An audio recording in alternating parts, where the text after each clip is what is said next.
on lui demande de OS Garp. C'est de la folie furieuse. On demande à Shiryu de one-shot Garp.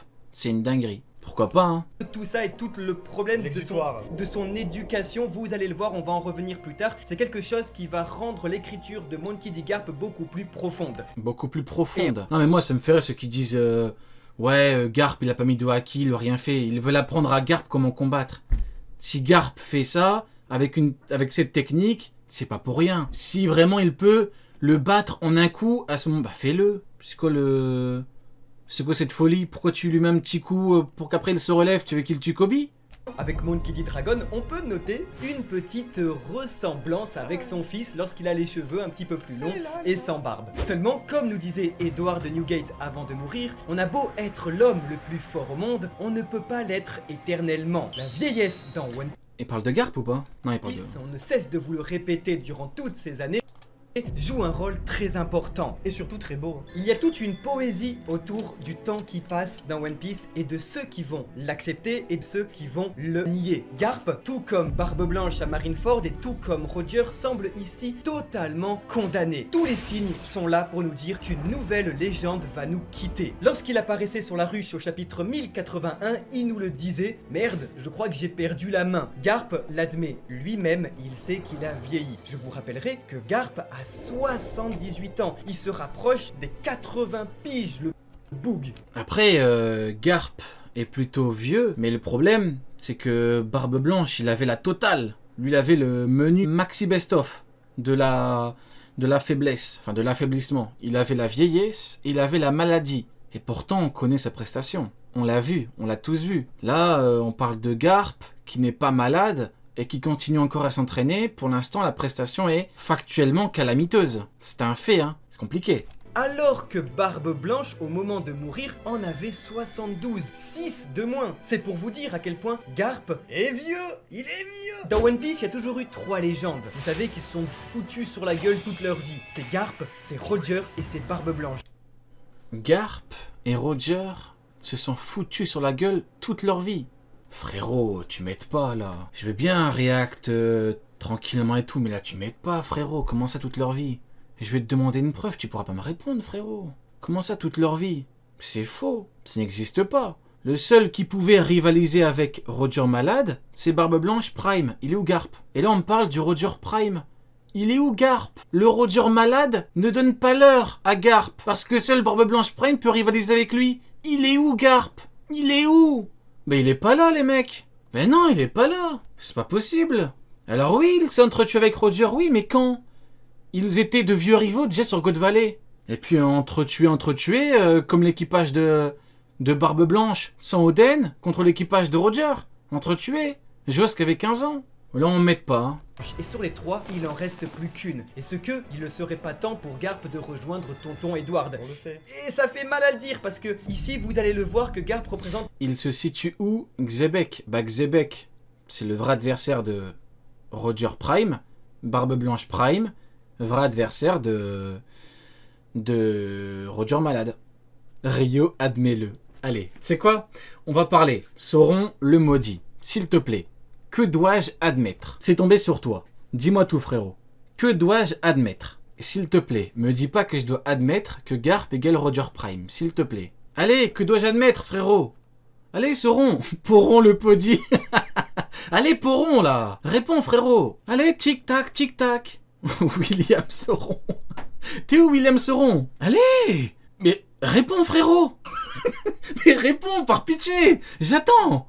Allez gros! Vas-y, allez, c'est bon. un personnage... Il m'a dit admets-le, et je demande quoi? Il me répond pas. Ah. Oh, ok. Dans la prison, Roger a dit à Garp, on s'est entretués plusieurs fois. Ok. Et alors? Encore une fois, je te demande une date. T'en as pas, William Sauron. T'en as pas, frérot. Et comment tu peux me sortir cet argument bancal quand je te dis que factuellement, seul Barbe Blanche Prime pouvait rivaliser avec Roger Malade? Enfin, ça n'a pas de sens. Mais on n'a pas la timeline, donc pourquoi tu me dis admets-le? Oh, t'abuses, William. Non, William Saurin, t'abuses. Tu fais semblant, je vous jure. Il n'y a que les fans de One Piece. Il y a des preuves qui te disent que seul un mec peut rivaliser avec un autre. On te dit non, tu fais semblant. Mais c'est formidable. Au bout d'un moment, mais on est où? Mais où est-on? On va continuer, Garp niveau Roger, allez. Magnifiquement, j'ai envie de dire, et il est temps pour lui de nous quitter. C'est ça qui est beau. J'espère qu'Eiichiro Oda ne va pas s'en tirer avec des pirouettes comme il a réussi à s'en tirer avec Pound, avec Kinemon, avec Pell, parce que là on sent que Garp, contrairement aux autres personnages du manga, il appartient littéralement et il a déjà transmis son flambeau. Et on pourra noter que depuis les ans, Garp n'est plus le héros de la marine. C'est Koby qui a pris ce titre. A-t-il déjà été un vrai héros de la marine? Ça c'est une bonne question. Parce que Roger, malheureusement, il s'est rendu. Et God Valley, officiellement, bon, c'est un héros, mais on a essayé de dégager le côté Roger, donc compliqué. Mais bon.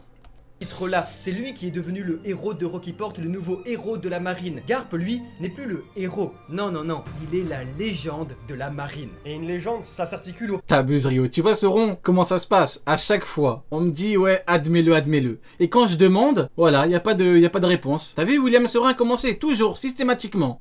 Quand j'en chope un au pif, je lui pose une question. Oh, tu fais semblant. Non, William Serein, t'abuses. Hein. Non, non, non, t'abuses. Il y a un parallèle qui est très fort ici dans la ruche. Mettez du respect sur Tsuru, la légende, oh, les gamins. Vieux qui vont faire un dernier last stand pour essayer de sauver leurs hommes. C'est sans doute ce qu'on aura dès la semaine prochaine dans le chapitre 1088 de One Piece. On remarque finalement, et c'est très touchant, que Eiichiro Oda avait placé l'homme le plus fort du monde avec sa grande cape blanche qui nous faisait penser étrangement à celle d'un marine, tout seul chez les marines. Le pirate solo dans le QG de la marine. Ici, on a le marine solitaire avec sa grande cape blanche et toujours les manches qui sont élancées de chaque... Et d'ailleurs, c'est totalement vrai, hein. On nous dit clairement que Tsuru est une légende, au même titre que Garp et Pengoku, hein. C'est écrit, hein. Qui a combattu durant l'ère de Goldie Roger, donc on rigole, mais c'est vrai. Tsuru a-t-elle le niveau de Goldie Roger?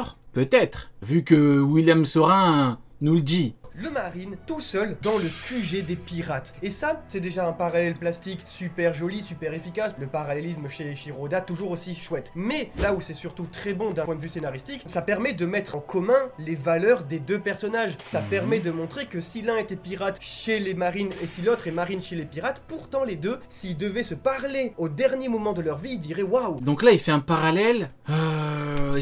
Entre Garp et Roger. Pardon, entre Garp et Barbe Blanche. Il dit que c'est des légendes et en gros, il ferait la même chose à la fin avant de mourir.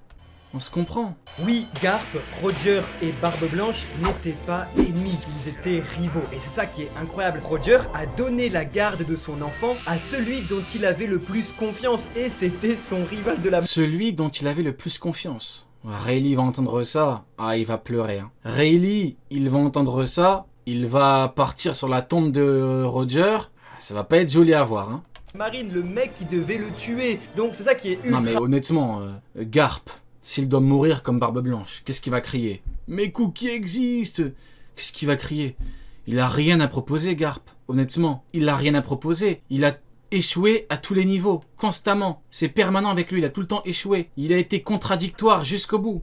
Qu'est-ce qu'il peut crier? Il a rien à proposer, rien du tout le frérot. C'est dommage, hein, mais mes cookies existent. Ah, c'est pas bien.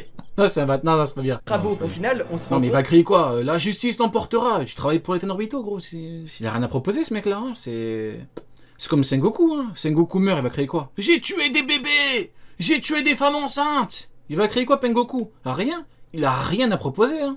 Compte qu'une nouvelle fois, si là vous avez vu dans notre réaction live et tout, on pète les plombs parce qu'on se rend compte que quelque chose de grand va arriver, c'est parce que Eiichiro Oda arrive parfaitement à nous mettre en empathie grâce à la vertu que représentaient Barbe Blanche et Garp face aux pirates, aux véritables pirates de Barbe Noire qui n'ont pas peur de faire du 10 contre 1. Et je vais vous le dire, c'est, je trouve, excellent.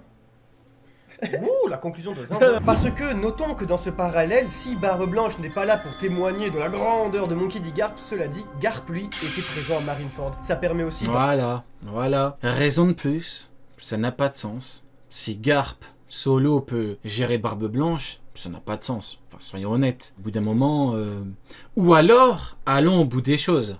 Garp est un menteur. On ne peut pas gérer Barbe Blanche et Rayleigh en même temps. Garp est un menteur. Parce que Garp peut battre Rayleigh. Solo, il est même bien plus fort au niveau Yonko. Enfin, allons au bout des choses, vous voyez ce que je veux dire? On peut pas juste dire oui, Garp il est niveau Yonko à Marineford. Non, bah non. Tu vas t'asseoir 2 secondes et répondre à nos questions. Garp est-il un menteur quand il dit qu'on peut pas gérer les deux? C'est un menteur ou pas? Ah non, ça n'a pas de sens. d'un point de vue de développement de personnage très subtil, de faire comprendre à Garp qu'il est en train d'agir comme Barbe Blanche Garp et Pengoku en show de barbe blanche. Non, c'est... d'un moment... dans ses derniers instants. Et alors ça, et vous le verrez dans cette vidéo, ça va lui permettre sans aucun doute de nous évoquer sa dernière vision de la justice. Une vision de la justice qui pour le moment a toujours été absente dans le manga. Pour finir avec la force et la vieillesse, on a la prime de Garp, mais vis-à-vis de la Cross Guild, qui est de 3 milliards de berries. 3 couronnes, non pas des étoiles, mais bien des couronnes. Une couronne qu'on pouvait d'ailleurs retrouver sur la première mention des primes de la Cross Guild par Eustace-Kid à Wano Kuni sur un marine inconnu. Il y a un marine inconnu qui a la prime de Zoro, mais sinon voilà, c'est sûrement sur un marine inconnu. Ce clown, il a 1 milliard. Quoi? Ça veut dire pour la Cross Guild, ce clown, t'en mets 3, ils prennent Garp. C'est quoi cette dinguerie? Attends, quoi? Eh bah, c'est une dinguerie, hein. Inconnu. Mais c'est qui ce fou furieux? Il y a un marine inconnu qui a la prime de Zoro, mais sinon toi bien. Voilà, c'est sûrement ici juste une façon de expliciter les choses. Il aurait dû marquer étoile à but illustratif. Voilà, c'est ça, c'est ça. Ou pas. Et ça nous laisse penser que si elle est équivalente à celle des Amiraux, c'est dit du coup dans le chapitre, peut-être qu'il y aurait un cum qui en aurait 4, qui serait le big boss un petit peu final, qui aurait le niveau... Le patron, tout simplement, il est là, le GOAT, préparez-vous. de recherche, proche de Mihawk, de celui Ouh là là, oh là là, oh, c'est... Il m'a plombé le moral, là. Là, j'allais dire, il est là, le GOAT, Akainu, égal à Okiji et tout, il me parle de qui? qui aurait le niveau en termes simplement d'avis de Il recherche. parle de qui? De l'horrible mid. Allez, il m'a plombé le moral, là. Là, je vais couper le live, là, tiens. Là, je suis à 2 doigts de quitter live et de péter mon écran. Je rigole.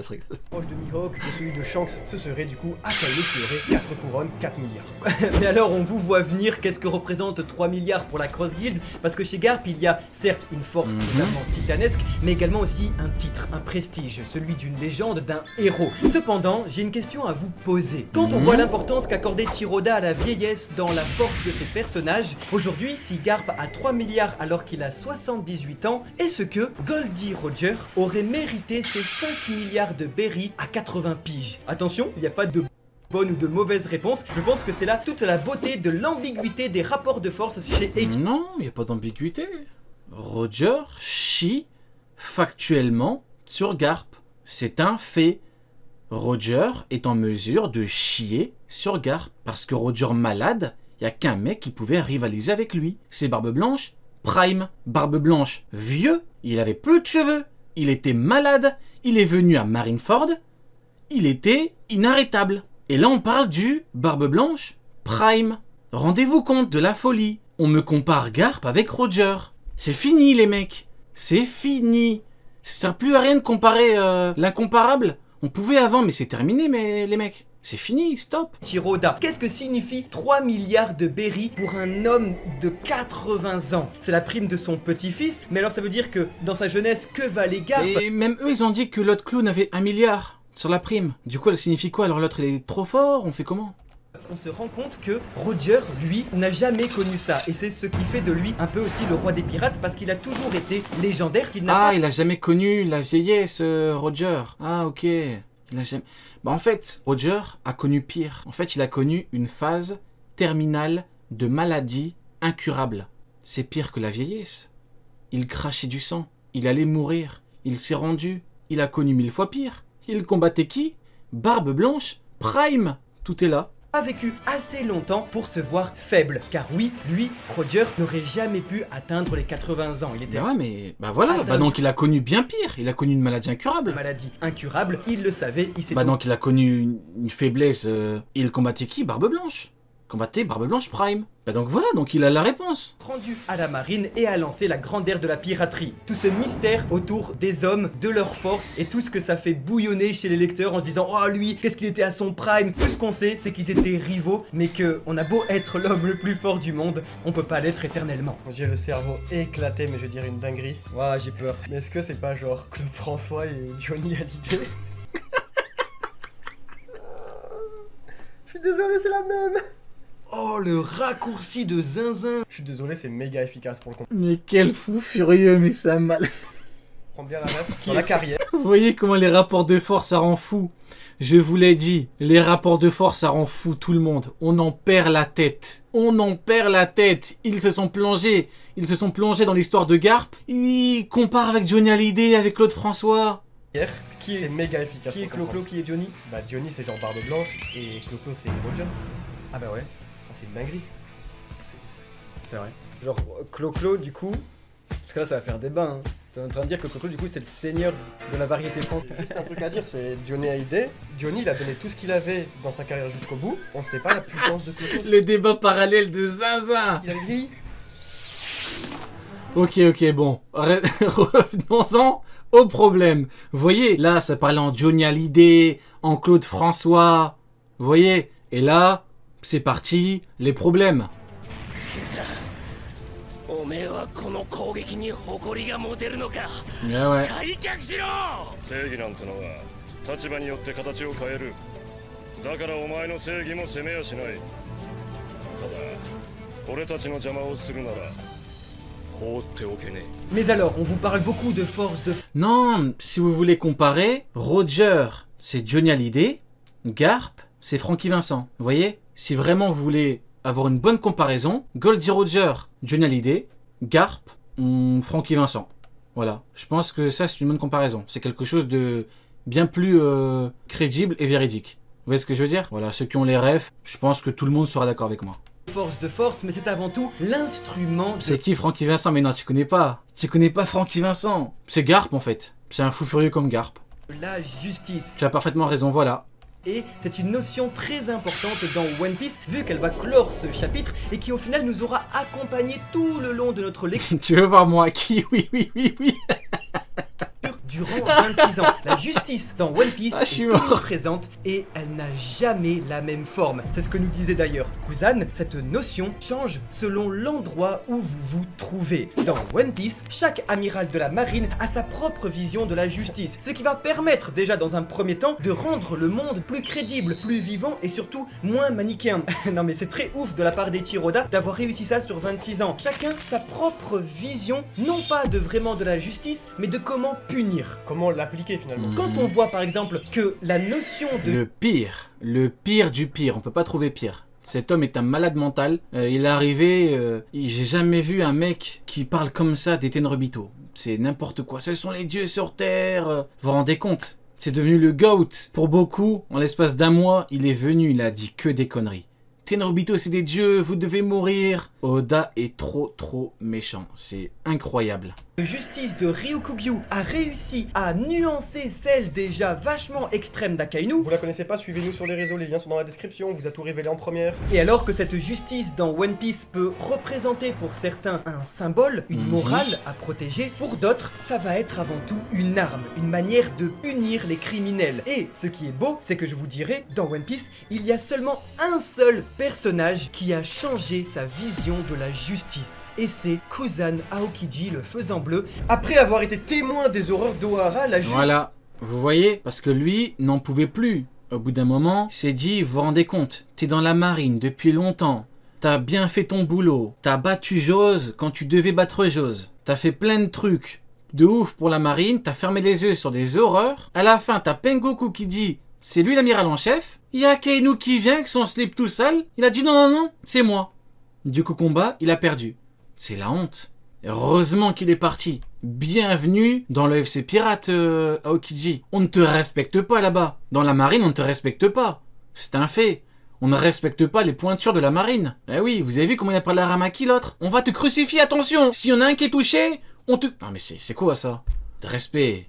Alors que Barbe Noire, soi-disant elle est méchant, il lui a donné une nouvelle chance, une nouvelle vie, une nouvelle liberté. Maintenant, c'est notre petit cousin.